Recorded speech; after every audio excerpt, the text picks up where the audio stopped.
এটা খেয়ে বুঝলাম যে না, তাদের ওই ডালটাই খারাপ। আমার দোস্ত তো মাছের পেটিও খায় না।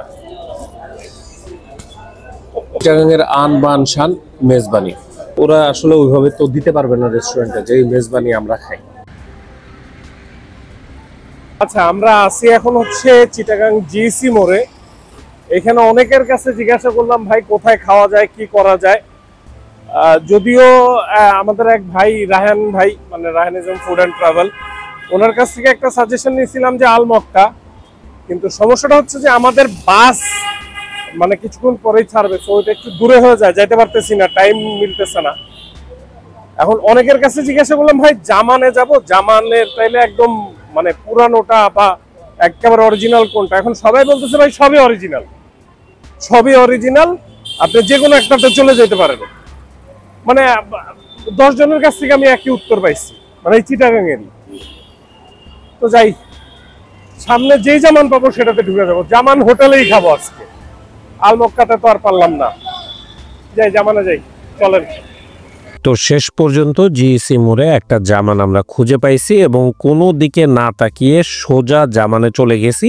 জামানের 3 তলায় এই হোটেলটা হচ্ছে, 2 তলা বা 3 তলা জুড়ে পুরোটাই জামান। তো আমরা 3 তলায় চলে গেছিলাম, ওইখানেই আমরা খাইতে বসছি। তা ভেতরে ঢোকার পরে মোটামুটি রেস্টুরেন্ট পুরাপুরি ভরা ছিল, খুব বেশি শর্ট নেই কারণ অনেক মানুষ ছিল, আনইজি লাগতেছিল, এর জন্য আর বেশি ভিডিও করি নেই। আর এটা হচ্ছে তাদের মেনু। আর এখন কোনো কথা না বাড়ায় সোজাসুজি খাইতে চলে যাব। এখান থেকে নিব কি আর খাবো কি। আচ্ছা, আমি 2 পিস একটু জাস্ট টেস্ট করার সুবাদে নিলাম। বিসমিল্লাহ। চিটাগাংয়ের কালাভুনা আলাদা। এটা সত্য কথা বলতে কি, এটা প্রথমবারের মতো আমি চিটাগাংয়ের কালাভুনাটা খাচ্ছি। এর আগে আমি কখনো খাই নাই। আমি শুনছি যে মানে রাজশাহীর দিককার বা ওই দিককার যে কালাভুনাটা আছে ওইটার সাথে এইটার মিল একদমই পাওয়া যাবে না। সো এবং সত্য কথা, কালাভুনার স্বাদ ভালো, বাট এটার টেস্ট একদমই মানে বেশ অনেক অনেক অনেক বেশি পার্থক্য।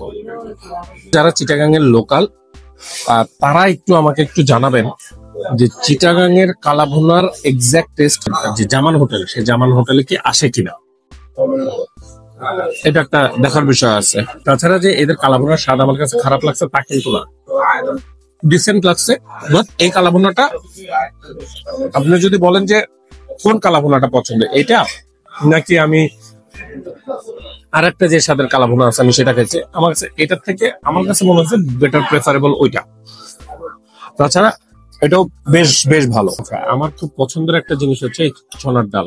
এই যে একটা তেল আছে সাথে, ছোনার ডালের এই তেলটার কিন্তু একটা বড় একটা মহিমা আছে।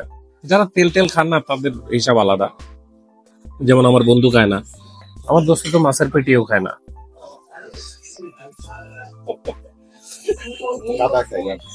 ছোনার ডাল এটা হচ্ছে মজার ডাল আমি খাইলাম। এক্সাক্ট এই ডালটা আমার এখান থেকে বিশেষ করে অর্ডার করার একটা কারণ আছে।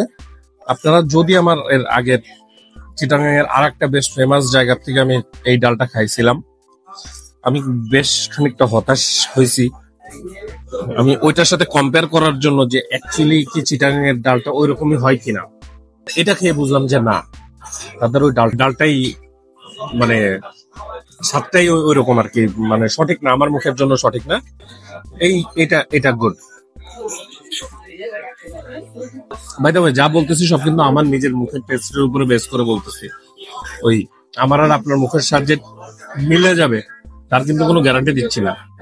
আর এখন আসি চিটাগাংয়ের আন বান শান মেজবানি। যদিও আমাদের মেজবানের একজন, হ্যাঁ খাবে, যদিও আমাদের একজন লোক আছে, মানে পরিচিত এক ভাইয়ের সাথে আমার কথা হলো সেদিন, বলো যে ভাই মেজবান তো আসলে রেস্টুরেন্টে খাওয়ার জিনিস না, আমি কেন খাবো, এটা যে কোনো একটা পার্টিকুলার যে কোনো একটা কারণে খাওয়া হয়। তো ওরা আসলে ওইভাবে তো দিতে পারবে না রেস্টুরেন্টে যে মেজবানি আমরা খাই। এখন এই কথার কতটুকু যুক্তি আছে সেটাও আপনারা জানেন। ভালো গরুর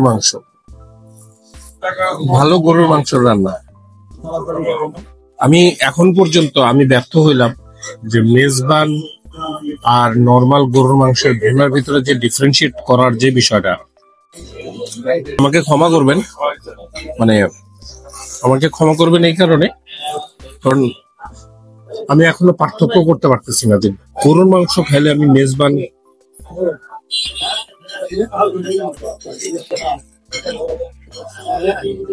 মজা, অবশ্যই মজা। মেজবান এটাকে কেন বলা হয় এটা আমার একটু জানার দরকার। স্বাদ থেকে কেন আমি বুঝতে পারতেছি না, আমি জানি না মেজবানি যে এটার নাম দেওয়া হয়েছে কারণটা কি। অবশ্যই স্বাদের কি কোনো পার্থক্য আছে নাকি জাস্ট নামটাই আলাদা? আসলে এর জন্য অরিজিনাল ওই ফাংশনের যে মানে যে কারণে খাওয়া হয় ওইখান থেকে মেজবানটা খাওয়া উচিত। আর এটা হচ্ছে 240 টাকার কোরাল মাছ।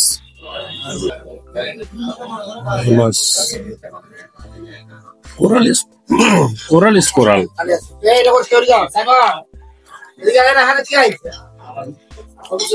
ও চমৎকার একটা মাছ। এই মাছ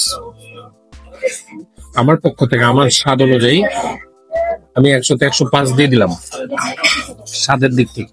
রান্নার কথা বাদই দেন, রান্না তো মজাই হচ্ছে, মাছের স্বাদটাই দুর্দান্ত। ও ফাটাফাটি। তো ইন টোটাল বলতে গেলে আমি ভর্তা দুটো ধরলামই না। কালাভুনাটা আমি এই টাইপের কালাভুনা থেকে যদি কালাভুনাই খেতে হয় আমি ওই ধরনের মানে উত্তরের দিকের যে কালাভুনাটা ওইটা আমি বেশি প্রেফার করতেছি। চনার ডালটা ফাটাফাটি লাগছে আমার কাছে।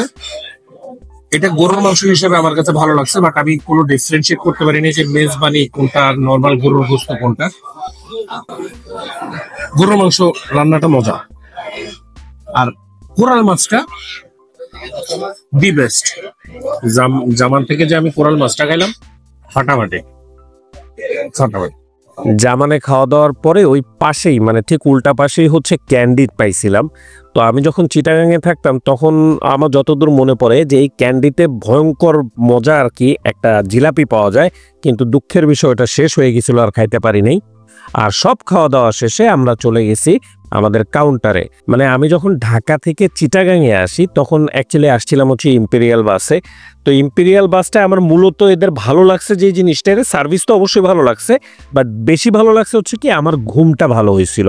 কারণ এই যাত্রাপথে ঘুমটা আমার জন্য খুব বেশি দরকার। আমি জানি অনেকে বলবেন যে অশোক লেল্যান্ড নাকি স্ক্যানিয়া নাকি হোন্ডাই, আসলে এই জিনিসটা না আমি অত বেশি ভালো বুঝিও না, আমি অত এক্সপার্টও না, সো আমি কিছু বলবো না।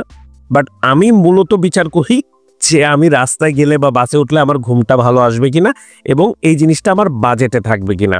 তো এই কারণেই মূলত ইম্পেরিয়াল বাসকে আবারও আমি চুজ করছিলাম। আর এই বাসটা মানে আমি ঢাকা থেকে চিটাগাঙে আসার থেকেও এই বাসটা মানে চিটাগাং থেকে ঢাকা যাওয়ার যে ইম্পেরিয়াল বাসটা এটা আমার কাছে বেশি ভালো লাগছে। মানে বাসের ভিতরের জায়গাটার দৃশ্য, তাছাড়া এদের সিট নামক যেই বিছানা আছে সবকিছু মিলায় আমার কাছে এটা বেটার মনে হয়েছে। আর বাসটা গিয়ে থামছিল হচ্ছে চিটাগাং থেকে যখন রওনা দিছি, রওনা দেওয়ার পরে থামছে হচ্ছে সেই কুমিল্লার গ্রিন ভিউ হোটেলে। আর গ্রিন ভিউ হোটেলে ভিতরে যায় আমার খাওয়ার তেমন কোনো শখ ছিল না। অবভিয়াসলি আমার প্রথম পর্ব যদি দেখে থাকেন তাহলে আপনারা হয়তো জানেন। তো বাইরে থেকে শুধুমাত্র আমরা একটা কফি খাইছি, কফি খাইয়ে আমরা আবার রওনা দিছি। মোটামুটি 15 থেকে 20 মিনিটের একটা ব্রেক ছিল। এই রওনা দেওয়ার পরে আমি যে ঘুম দিছি, ঘুম থেকে উঠে দেখি যে সকাল হয়ে গেছে। মানে অ্যাকচুয়ালি খুবই ভালো ঘুম হয়েছে এবং সেই কারণে ইম্পেরিয়াল বাসকে আবারও থ্যাংক ইউ দিতে হয়েছে। কারণ হচ্ছে এই ঘুম থেকে উঠে আমি এখন বাসায় যাব, বাসা থেকে রেডি হয়ে আমাকে এখন আবার যাইতে হবে আমার অফিসে, কারণ রবিবার হয়ে গেছে আমার অফিস শুরু। তো স্বপ্নের মতো 2 দিন কেটে গেল। সেই বৃহস্পতিবার রাত্রে বেরোইছি, এখন রবিবার সকালবেলা বহাল তবিয়তে আমি ঢাকায় ব্যাক করছি। তাহলে ভালো থাকবেন, সুস্থ থাকবেন, ভিডিওটা লাইক করে দেবেন, শেয়ার করে দেবেন, মনে কিছু থাকলে অবশ্যই কমেন্ট করে দেবেন, আর আমার ইউটিউব চ্যানেল আর ফেসবুক পেজটা ফলো করে দেবেন। তাহলে শেষ পর্ব শেষ হচ্ছে। ভালো থাকবেন, আল্লাহ হাফেজ।